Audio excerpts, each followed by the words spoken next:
Love to hear from you, NATO, as you listen to this voice. What do you make of this conversation, first of all? Because I hear us referring to the Constitution and the politicians and their hand in the cookie jar that we call the economy of the country. NATO. I mean, every political campaign that does not hinge itself on the economics has no basis. But the first thing that I'd like to say is one of the things that one of the speakers said, the EACC, the Ethics and Anti-Corruption Commission, do we really need it? So first of all, I think the Ethics and Anti-Corruption in Kenya has lost its purpose. It's not just an anti-corruption commission, it's an ethics and anti-corruption commission. So I really think that they need to appreciate their role is ethics work and anti-corruption work. In fact, if they did more ethics, we'll have less corruption. But I really think that they've become themselves the most corrupt institution in this country. So I really, So, NATO, let me engage you. When you talk about that, the EACC has become the most corrupt institution, and we're talking about the ethics aspect. You understand the role of the EACC, right? I believe so. I do understand the role of I do understand the role of the ethics and anti-corruption commission. I mean, if at all someone wanted to come up with an anti-corruption commission, they had no business calling the ethics and anti-corruption commission. So why do you think the ethics aspect is missing out in this? I mean, CC needs to be doing a bit more in terms of character, in terms of content, in terms of you see, if you look at Chapter 6 of the Constitution of Kenya, the Chapter 6 of the Constitution of Kenya is aspirational. Mm-hmm. What does it do? It says if you're going to get into state office, you should be in state office to do. I see lately a senator was dancing on TikTok and posting it. Yeah.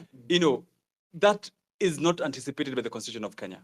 That as a leader, the things you do in private and in public should be things that bring dignity to the office. But David did this in the Bible. So let me stick to the ethics and the corruption commission. No, it is in fairness because and I think you're referring to Honorable Nyamu, and I hope I'm not wrong. When you listen to Honorable Nyamu and doing whatever she's doing, many will say it appeals to the young generation, the people that you have in your community that you call the UGM. So where's the ethics aspect and where's the aspect that brings dishonor to the public office they say this up? I mean, so let's put it this way, that nothing stops a leader from doing anything they so want. Yeah. You are free. I mean, the fact that you become a leader or elected member of parliament, governor or president does not stop you from being a human being. So let's be clear. Okay. But the fact that you're a human being, do not bring it to our face the things you do in your human beingness. Yeah. Because you're a public figure. This is the problem. Because if once the article in Article Chapter 6 says, whatever you do in private and public must bring dignity to the office. Okay. Do leaders dance? Yes, leaders dance. Do leaders smoke? Leaders smoke. Do leaders drink? You're allowed to do everything else that a human being should be able to do. Okay. But having done that in private, don't bring it to our offices to show us that this is what you did in private, to the detriment of the feeling. That is where I'm thinking that the Ethics and Anti-Corruption Commission fails. Mm-hmm. Why? How does it fail? Towards the 2013 election, President William Ruto and Uhuru Kenyatta were indicted at the ICC. Correct. Now, for those of us who've studied international human rights law, the crime of genocide, the crime against humanity, those are crimes that shock the conscience of humanity. True. That that if someone said you committed a crime against humanity, it shocks the conscience. It is like because for example, the crime against humanity is you get a pregnant woman and bust her stomach open, or you get people in church and and the church is torched. Those are crimes that a non-normal human being should not be able to commit. Yeah. So ordinarily, whether they were indicted or not, whether they were found guilty or not, what the Ethics and Corruption Commission should have said is that, look, gentlemen, you have been accused. There are aspersions. Where we are dealing with something that shocks the conscience of humanity. So yes, you're not yet guilty. You've not been proven guilty. But hold on. In terms of ethics, we don't think you're the very best that the country should have to display at the international community. You understand? Because that is the role of the Ethics and Corruption Commission. What does it do? it's supposed to be a bait. It's supposed to be a sieve. It's supposed to be telling us, look, we're not yet there. We're not yet gone beyond, but I think something is going, it's not going correct. So to the extent that they wait to be a post facto sort of commission, and even when they do that, even when the ethics and corruption do that, when they bargain, like look at what they're doing for the former Samburu governor. I don't know why that one is the only one who's been jailed. Yet we know that there's 100 or so governors who stole.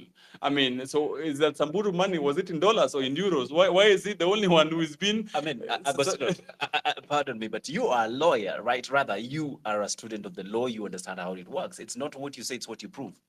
No, the problem of constitutionalism and the rule of law is that the law is supposed to apply equally to everyone. Yeah. Is it true that a few governors have been charged?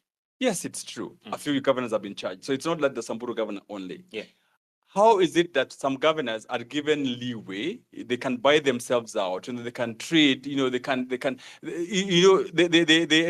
are given leverage to cede some of their property, and you can mention them. Yeah. So why is it that in the case of Samburu governor, it is very difficult for him? In fact, 83 million, 83 million is small money, it's pocket change. I mean, hold that thought, because you talk about things that are very serious. And corruption, it's a crime against humanity. We can prove that because you look at school-going children, when money that is meant for education is swindled and people pay themselves, that is a serious crime. When money that is meant for medical supplies is stolen and people get away with it, that is serious crime against humanity. But you referred to the indictment at ICC. Kenyans did vote for the individuals then that were called to have, committed crime against humanity. So how do we then qualify the fact that Kenyans did go to elect and they elected their thieves, like we call it, Agostino? Yeah, I mean,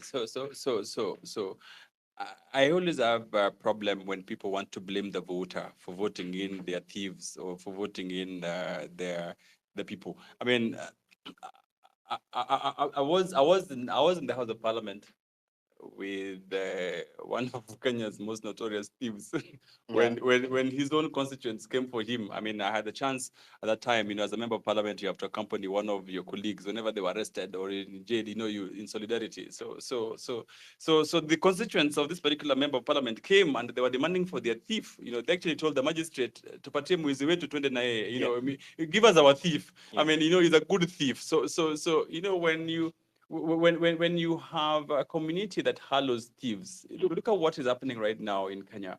I just gave you an example of the Luo when you started this conversation. I've watched a few political conversations happening in Luo Nyanza that, we didn't vote for him, but now he has given 2 of our sons jobs, and now he's a good man. In fact, now he's a good man. What Kenyans are basically asking for is inclusion. Have we set up institutions that should give us inclusion? Yes, we have set up those institutions that should give us inclusion. So that we should be telling the Eacc that, look, wait, we don't have a problem with the Kikuyu, we don't have a problem with the Muluya, we don't have a problem with Taita or an El Molo being anything. But give us one good El Molo. It cannot be that all El Molos are all thieves. That that the best you have as an El Molo or the best you have as a Luo is this prominent thief of the village.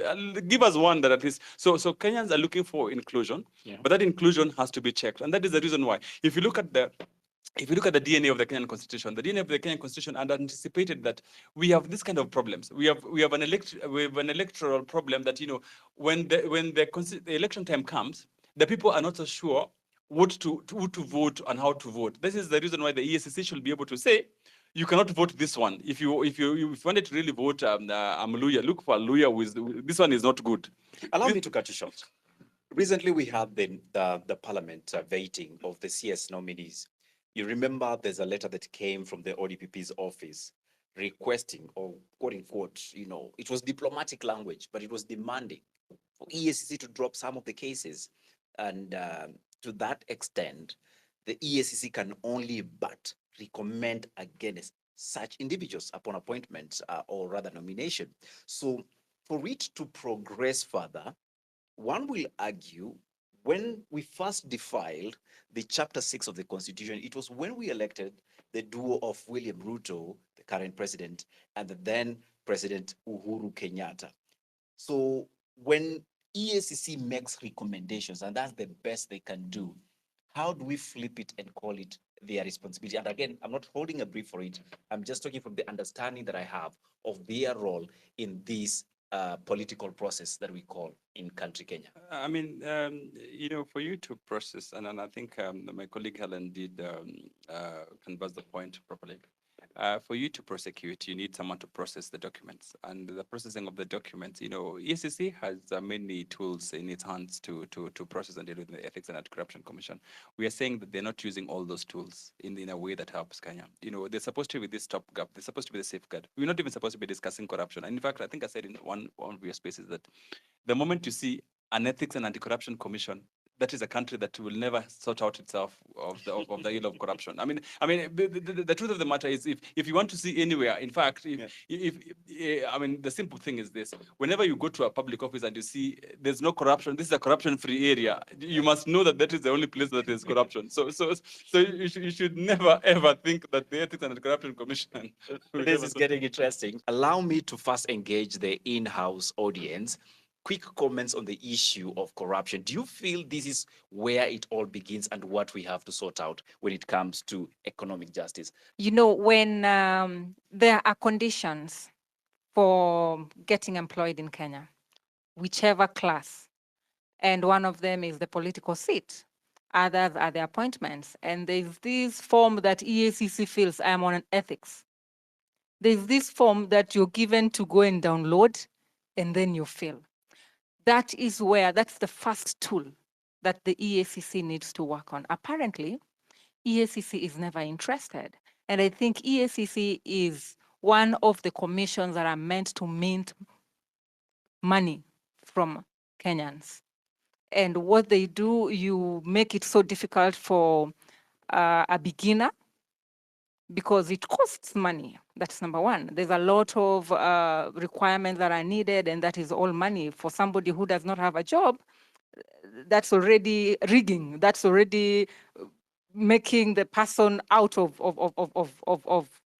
the job discretion. So number one, on ethics, EACC has failed. On corruption, EACC is the giant on matters corruption. And I feel EACC needs to relook, or because it's a constitution within a constitution office, maybe we will need as Kenyans to look at the constitution on EACC. Number two, EACC head is appointed by the president. That's already abating, that's already ensuring that the president has immunity on corruption issues. And therefore, that's another thing we need to look at on matters appointments. And the last thing, I would say the procedure of appointing the EACC officers also needs to be taken into consideration. We need to first remove these appointments from the executive, and we give it maybe judiciary or something, but somebody who would ensure fairness, because what we are doing right now is ensuring that the corruption continues in our country. All right, that's interesting. I would love to hear from Helen. Helen, do you hold the same ideas as the rest of the panel here? In terms of appointment of the chairperson of EACC, and there's one also constitutional body that we left about, the IEBC, that we haven't talked about. So I think in terms of appointment of who heads what, it should just be a matter of a selection. The president can select probably maybe 3 or 4. Then I think right now we are well versed with when it comes to the internet. Yep. You publish why you've appointed them, what are their qualifications. We sit down, we review. I mean, we can make a poll from there, and then we decide who makes it or who breaks it. But the funny thing about being a Kenyan as well is even those things we will be able to rig them or something like that, because I've worked in about 18 out of 47 counties in this country, whereby a governor somewhere puts a suggestion box, then tomorrow they go and uproot that suggestion box again. Because, because are you suggesting something to them that is not Yeah, constitutional? so they do not, they go, you give them the suggestion box, they uproot the suggestion box as well. They advertise tenders. You go and apply for the tender box is uprooted again. So I don't know what kind of, the person who said we should be a chapter in Animal Farm, we should be the entire book. Marabou? So I agree with my party leader, Neto, that ethics, and basically ethics just means moral principles that govern a person's behavior or the conducting of an activity. I think the best way if you want to nurture a country is you start with Kiswahili says shule ya chekechea, like PP1, PP2. Mhm. They need to be taught what ethics is actually, because if I start singing Mary had a little lamp, it will be all a chorus because that's where we learned it from. So the building blocks of the society is the future generation. So our future generation, basically for now, this is the Gen Z's future. Yeah. I am a millennial. This is not my future. My future was in the 2010s. Yeah. So I've already, so the future of this country is somebody who's in PP1, class 1, class 6, grade 6, or rather. So they should be taught what ethics is and how beneficial the lifestyle of a country that is based on ethics will be like. So that by the time we are growing older, there will be a mandamano about ethics. They face us out. They say Helen's generation has failed us. Yeah. This now we need to get them out so that we can take over and lead this country in a manner that's ethical. Ethics is a lifestyle. All The right. same way corruption is a lifestyle. Thank you. I will also get a quick one from Stella here. Stella, the EACC, which is now ethics issue, come under it. There's also the aspect of the budget. And to some extent, there are suggestions that it harbors corruption. Your quick input on this. Well, I have a different view from UGM. I've not been paid na nisisalimiwe. So, because looking through or perusing through the roles of EACC, I feel like they are doing their job. Their role is to recommend, their role is to investigate, their role is to educate. Maybe they fall short there because most of the Kenyans are not largely informed of how the EACC operates. And if probably we had interacted earlier with UGM, maybe they would have been an audience when we held our space on corruption and we had EACC explain their role, and even using the EACC handbook that I think was enacted in 2011, their roles come out very clear. And I feel like they are limited by different ways. They're limited by law, they're limited by interference or not particularly being an independent organization from the executive, judiciary, and the legislature. So my view is that it's a system that is failing. It's not the EACC in particular, because for me they are doing their roles, but they are being limited by other things that come across. As what she said, one of the speakers Helen. said, yeah, not Helen, Nyar Aduwe. yes, Nyash. Yes, that one. What she said on the EACC minting citizens' money, I don't think that's correct, because looking at the budget of the Republic of Kenya, EACC only accounts for like 4 billion, both development and recurrent expenditure.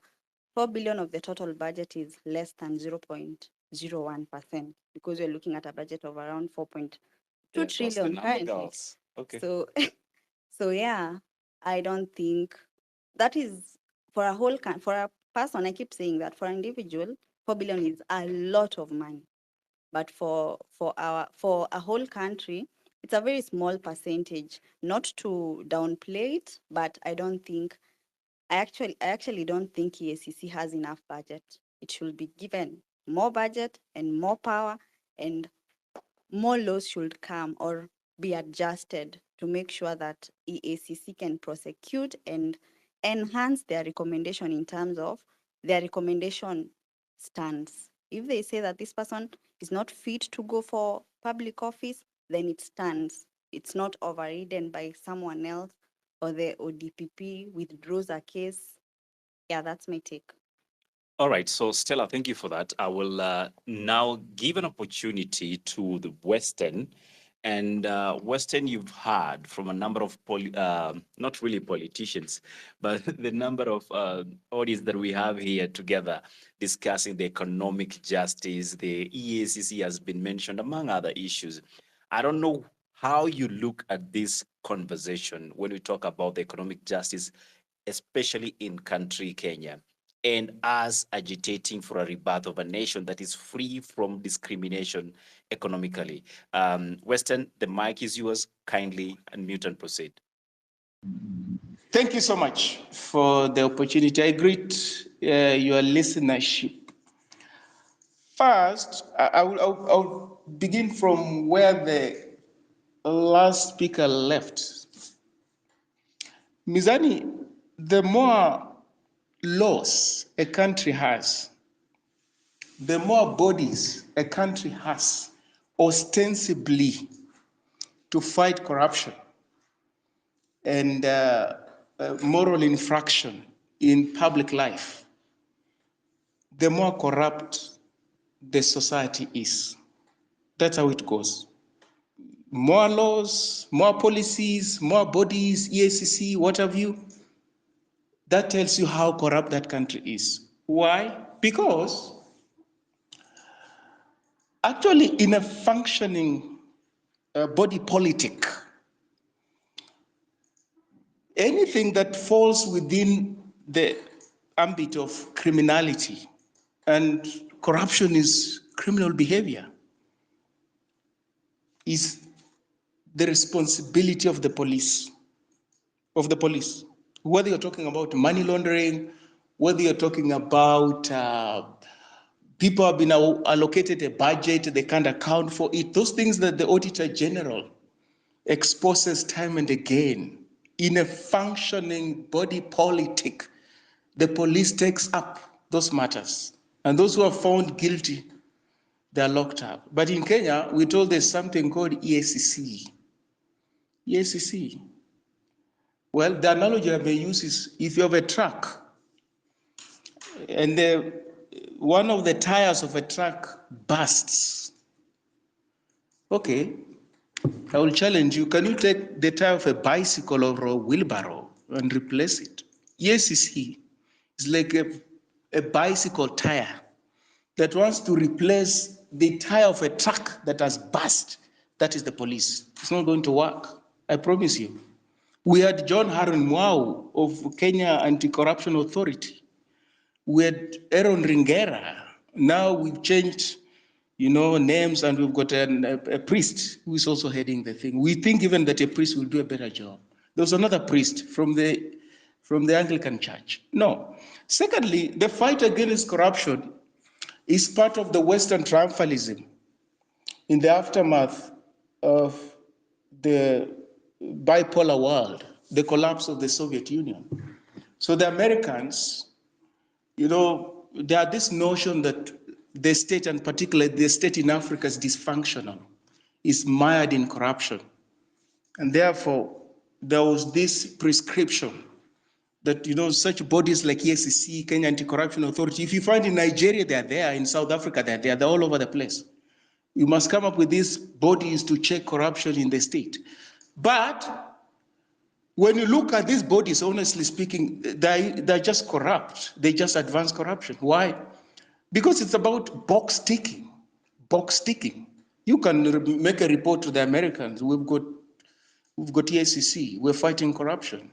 We've got the equivalent of EACC in Nigeria. We're fighting corruption. It's the same thing with elections, whereby in the aftermath of the bipolar world, Americans came with this rubric of human rights and democracy and elections and the fight against corruption and stuff like that, and the privatization, the notion that the private sector is immune to corruption, is efficient, is professional. Well, it's a myth.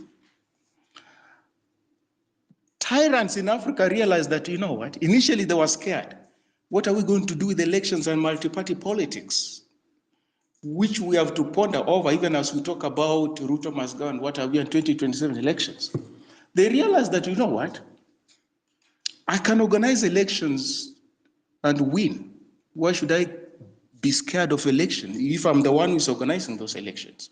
I can organize them and win.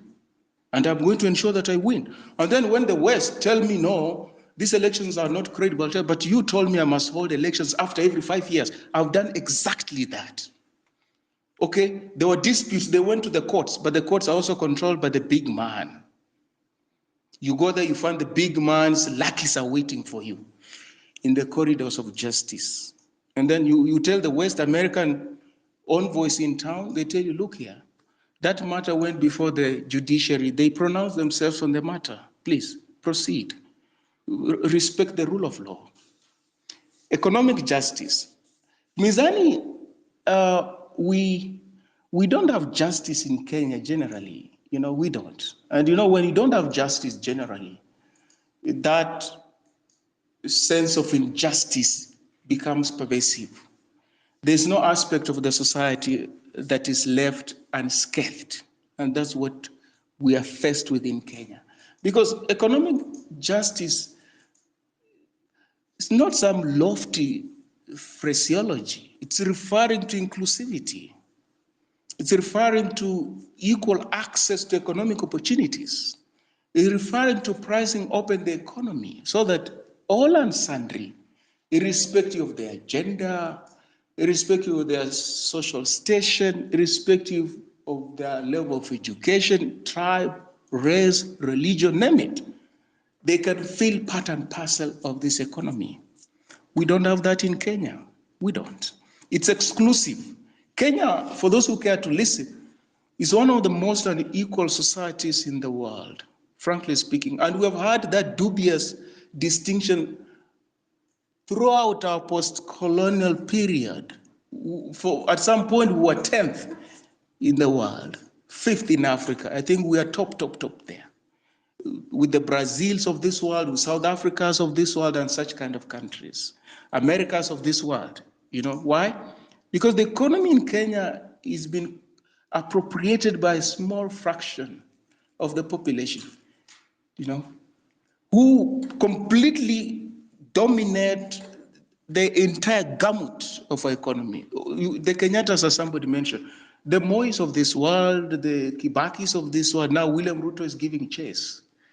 They have tentacles in all aspects of the economy, and they're not doing any business.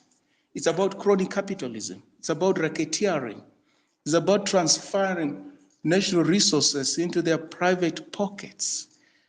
What is the corollary? The corollary is that majority of Kenyans sink into poverty, into inequalities, and fall into the cracks. And you can see that we're talking about the state of our education. We're talking about widespread joblessness. We're talking about insecurity. Name it. Disease. Things that we haven't tackled throughout our post-colonial period. But what is the problem with our political elite? Our political elite have got a perverse understanding of the economy. Mizani, I would want to differ with James Carville, that American political strategist who was working for Bill Clinton. This one of, it's the economy stupid, kind of, quote. In our context, it is the politics stupid. It is the politics. Because in the US, he's talking about the economy stupid because they have got institutions and structures to adjudicate and resolve their contradictions. We don't have those institutions. We don't have most. They can always refer to their founding fathers, George Washington, Franklin Delano Roosevelt, those kind of people. We don't have those people in our country. They have got functioning institutions. They are not perfect. We don't have them. That's the problem. Why? Because our politics is deformed. Our politics is deformed. For instance, a question about what could be the minimum income in Kenya, that's a political question. It's not an economic question. The question about what can be done so that every other child in Kenya has access to not just education, quality education, from grade 0 to tertiary university. That's a political question, it's not an economic question. The question about how do we ensure that irrespective of how the weather performs, the climate performs, now we're talking about climate change, that no Kenyan will fall into the cracks as far as poverty is concerned, as far as the material conditions are concerned, as far as their incomes are concerned. That is the political question.